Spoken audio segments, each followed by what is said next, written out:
Welcome to Viking Spotlight. This is a podcast about people, events, and projects in North Canton City School District. I'm your host, Jeff Wendorf, and today we're thrilled to have a guest on who's known to many people who live in North Canton, Charlie Grandjean. Charlie's a 1976 graduate of Hoover High School. One of his claims to fame is to be married to Tam, who is one of our art teachers at Hoover High School. Very popular teacher and an awesome teacher. We love her. I'm sure Charlie does too. Yes, I do. Yeah. And you have a couple kids who are Hoover graduates. And welcome to the podcast. Yeah. Thanks, Jeff. I really appreciate it. And just to say a couple things about my wife, one of the most dedicated teachers, and give her a little plug for being up for Art Teacher of the Year. So really proud of her, and I think she does a really, really great job. So. Yeah, up for the Stark County Art Teacher of the Year, right? Yeah. So it awesome. Just, we're pulling for her, and I know my kids. I have 3 children, all Hoover grads, and thank God for my wife. They're successful today. So I share in those sentiments. Absolutely. Yep. And we share something else in common. That I think you have a 4-month-old grandson, new grandson. I've got nearly a 1-year-old. So that's been a blast. Being a grandparent's a great thing, isn't it? It feels great. Little C's doing real well. He had a little hip displacement when he was born, but he's right on track and growing and just really bright, like you say. It's a wonderful feeling, isn't it? Yeah, it sure is. Well, let's reminisce a little bit. Okay. All right. So at Hoover, when you were here, you were a 3-time letterman in both football and basketball, and you started on a football field, and you were led Hoover to a 27-3 record, including a 10-0 as a senior in 1975. You were named first team All-County as running back. Tell us a little bit about your high school and what were those days like? Well, it started really back in the early 70s, and there was a group of guys that were going to be seniors, and that was the 72 team. And Mark Lukens, Tim Starrett, Johnny Meyer, trumpeter. I mean, just hard-nosed, hit you in the face football players. And my group, which was fairly young, sure, aspired to be just like that team. And that 72 team went 10-0.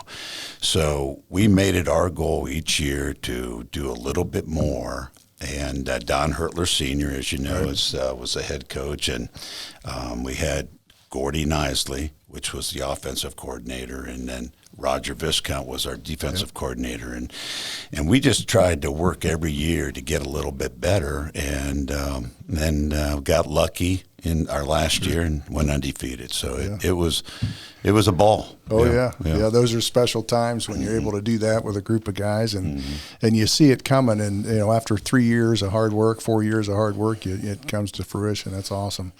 So after high school, you went on to the Naval Academy and played there. Tell us about that. Yeah. So I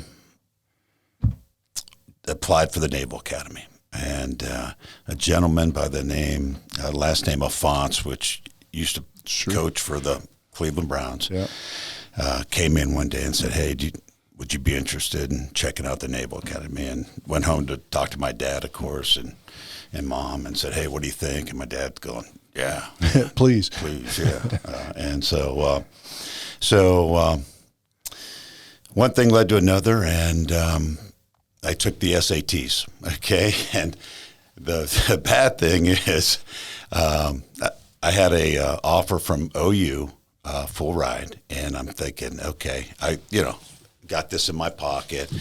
Now let's see what I can do on the SATs. Well, the prom and the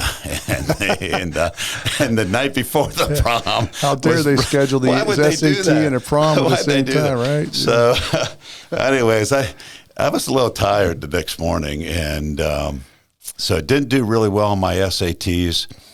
And they gave me an option to go to a prep school up in Newport, Rhode Island, and it was for athletes going into the Naval Academy that Sure. missed the SAT like I did. So I just went up there for a year, and make a long story short, I separated my shoulder in a game up there at prep school. So I had half of the season and their whole off season to go from 185 to 205. And I did that, because I was, I had to rehabilitate and got into lifting weights more and blah, blah, blah. So then the next year when we went to Navy, it really helped, with the, not only the academics, but the football. Another year's growth. Yeah. And, some great weights. Yeah. Great food, I'm sure. Great food and great scenery. That's right. That's a beautiful part of the country. Yeah. Well, what a great experience. And then while there for Navy, I think you played in a '78 Holiday Bowl. And tell us about the Holiday Bowl. Who you might have played against as a quarterback, and so you have any good stories from that game? So we go into the Holiday Bowl, and again, we're very structured, Naval Academy, and granted. There's a little bit of fun. It's not all academics and football and military life. So we get on a chartered plane headed for San Diego, and we're just going, okay, this is going to be a ball. So we have a team meeting and a team dinner with BYU, and so we're, Coach George Welsh goes, hey, listen. Okay, I don't want you guys drinking. You guys this is a big game, blah, blah, blah. So, they're going around with milk, the Orange Bowl attendants, and then BYU, they're having mixed drinks. Are they really? BYU guys are. Let's go figure that. Yeah, right? Go figure. So anyway, we got, we played a good game. We had a really good mix of upperclassmen and underclassmen, and just kind of gelled together. Ended up, I think that year we were 17th in the country, and beat Jim McMahon, and it was and it was fun. It was just a whole. Yeah, because he was the quarterback, right? He was opposing quarterback. Yeah. That's awesome. Yeah. So after Navy, you transferred to Kent State. Right? Yes. Yeah, transferred there, and you also played football there. And what brought you back to Ohio? So. As you know, because you were an athlete, and one of the main things about being a college athlete is playing time. It's the first thing on your mind. I want in the game. Yeah, I want in the game. And so anyways, make a long story short, I was playing behind an All-American at weak side end, and he was a year older than me. So the writing was pretty much on the wall. Yep. Now, so I went home one day, one weekend, and asked my dad, said, hey, I'm not happy. Right. I'm just, I'm not happy not because the academics are my military life, but, I'm there I want to play. Sure. And I said, I'm thinking about transferring or, getting out. So anyway, so I did, went home, Ron Blackledge, which everyone knows, a great coach, and at that time was the Kent State coach, and so he knocked on the door and said, hey, would you be interested in coming to Kent? Right. I had to sit out a year, play scout team, but best thing I did. Right. Yeah. Awesome. Brought you home, and not quite Stark County, but pretty darn close. And family, a lot more family and friends could watch you play. And every weekend they're tailgating up at Kent, and they're at the game. Yeah. So it was. So I had a great experience at Navy. Great experience at Kent. Yep. First team All-MAC, right? Yeah, first team All-MAC, and got in their Hall of Fame, I believe, right? Mm-hmm. Yeah, that's awesome. Congratulations. Thank you. So you led them in interceptions and some other things, so you had a great time there. And Kent State was a great choice for you. And after graduating from Kent State, you went to a degree in marketing, obviously, and you played one season for the Birmingham Stallions in the USFL, and at strong safety. What happened? How'd you end up there? Well, it's a great question. So when I was done with Kent, I had a choice to make. Do I wait for the draft, or do I do something different? And a gentleman came up to me that it was a coach, which it's not in this, but and he represented the Ottawa Rough Riders of the CFL. Yeah. So I actually, and they offered me a nice bonus to come up to Canada. And so I went up to the CFL my first year out of college. So I'm up there and probably have in Ottawa. I don't know if you've ever been to Ottawa, No. but it's capital of Canada. It's gorgeous, so probably having too good a time. Made it to the last cut, ended up getting cut, and came home. And then the USFL was just beginning. Okay. Yeah, And, I thought it began about that time. Yeah. And so Coach Blackledge, the Raleigh Dotch, was the offensive line coach of the Steelers. And he was taking over Birmingham. Right. And he had a connection with Coach Blackledge. And Coach Blackledge says, hey, this guy might, be a way, Great. There you are. So I slipped in there and then played a year for Birmingham. I busted my my wrist the next year, and I was traded to the Jacksonville Bulls up the USFL, and then retraded back to Birmingham, and then eventually let go. Never did heal right, so I just said, hey, Yep. I'm going to get on with the next step in life, right? Yeah. It was fun. Yeah, you had a blast. Too much fun. Yeah, so you had a great success in high school and college, and then even in the pros. That's awesome. Yeah. Not many people can say that. Not many people from Stark County can say that. That's Well, for sure. I feel very fortunate, and Great. That's fun. Well, so you moved on to marketing, and now you're the president of RTM Tech, and been involved certainly in North Canton Community and some things, and benefited the school district greatly that you're around. But tell us about RTM Tech. What do you guys do? So in 2004, so right out of when I got done with football, I started with a data company called Haynes & Company. Oh, and they sure. used to deliver and create a directory and local company, family owned. Right. So I worked there for 20 years, and things were changing. And, I was a vice president at the time. I probably wasn't going to be president, so I thought, maybe it's time to do something on my own. So I started a marketing company very similar to what I was doing at Haynes, and just tried to build it to the next level, and with the schools, with politics, with whoever I could help, local businesses. And so I'm still in it today. Still at it, right? Still helping out if I can. We'll be calling you. And you've helped a lot of individual campaigns for a lot of political offices and so on, as well as issues. Right.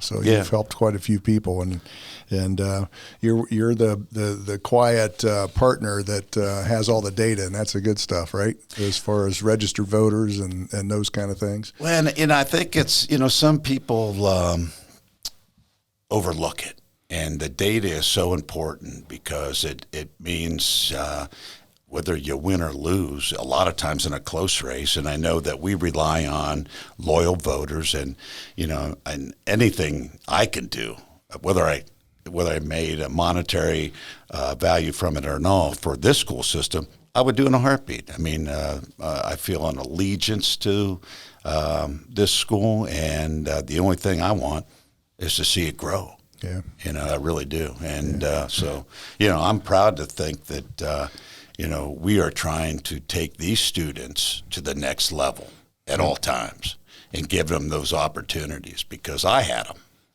Yep, we can always get better, and you've had quite a big help and a big hand in us being where we're at currently, and the things that we've improved in just in the 7 years I've been here. And I know long before that, Charlie Grandjean's been around North Canton, and I know it's helped. But one of the most impressive things is what the Sideliners has done, and you were president of the Sideliners, or on the board, or in charge of Sideliners for decades. And tell us about Sideliners and what they do and how it works. Well, our buddy, which we know is a pretty good recruiter, Randy Santangelo, was Dave Greek, Randy Santangelo, all the 70s, early 70 guys that were committed to the Hoover, just the Hoover school system, athletics, academics, didn't matter.